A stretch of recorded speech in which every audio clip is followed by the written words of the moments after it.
You just landed in China, pulled out your phone to message your family on WhatsApp, and nothing happens.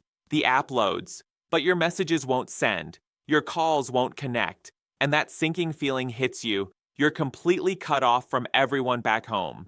If you're planning a trip to China or you're already there panicking right now, I'm about to save your entire communication strategy.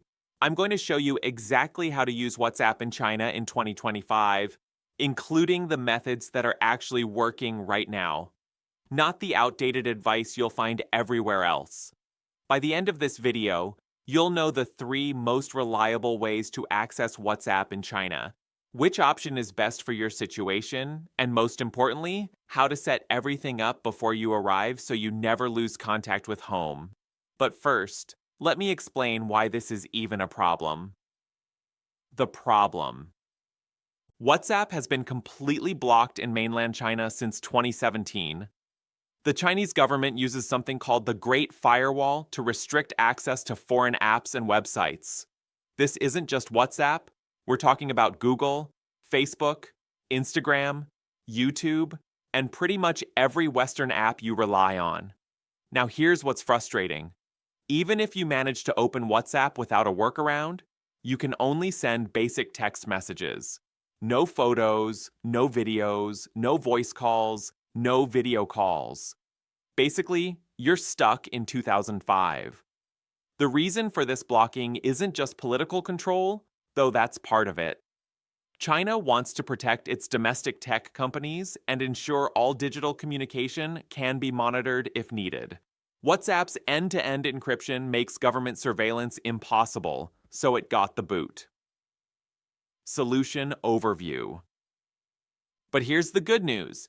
There are 3 proven methods to get WhatsApp working perfectly in China, and the landscape has completely changed in 2025. The old advice about ExpressVPN being the best option, that's outdated. Recent testing shows success rates have dropped significantly for many traditional VPN providers. If this is already helping you avoid a communication disaster, hit that like button because we're just getting started. Method 1. Travel eSIMs, the 2025 game changer. The easiest and most reliable solution in 2025 is using a travel eSIM. This is basically a virtual SIM card that you download to your phone before traveling. Here's why this method is brilliant. Because the eSIM connects through international networks, it naturally bypasses the Great Firewall without needing any VPN setup. I've tested several providers, and the best options are Holafly for unlimited data plans, Airalo for budget-friendly options, and Nomad for flexibility. Some providers like UPaSIM even include a built-in VPN for extra security. You're looking at around $1 to $4 per gigabyte, which is way cheaper than international roaming. The setup is ridiculously simple. You buy the plan online, scan a QR code to download the eSIM to your phone, and the moment you land in China, you switch to the eSIM for data. Your WhatsApp, Google Maps, Gmail, everything just works like you're still at home.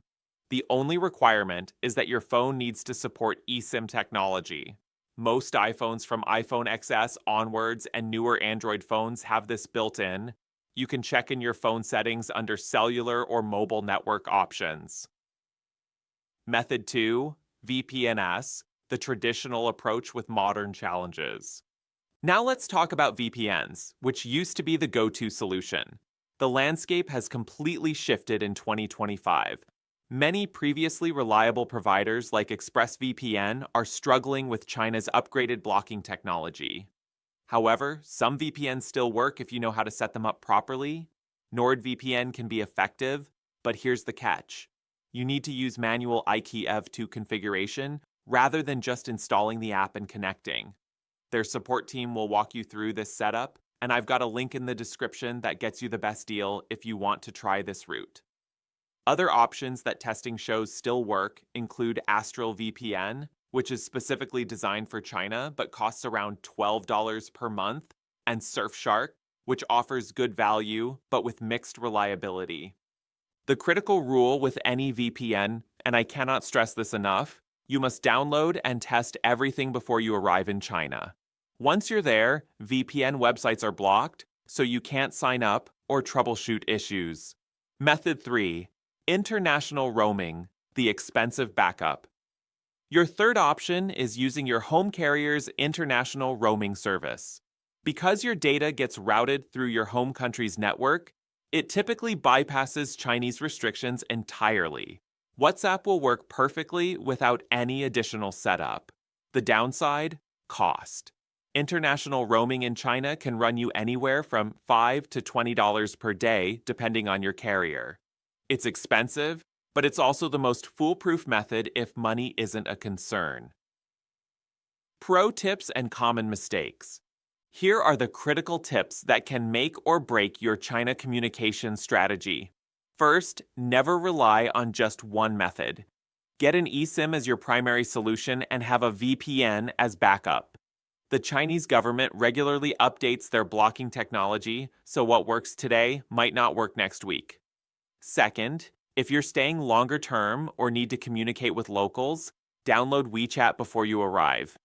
It's the app everyone in China uses for messaging, payments, and pretty much everything else. But keep your WhatsApp set up for staying in touch with people back home.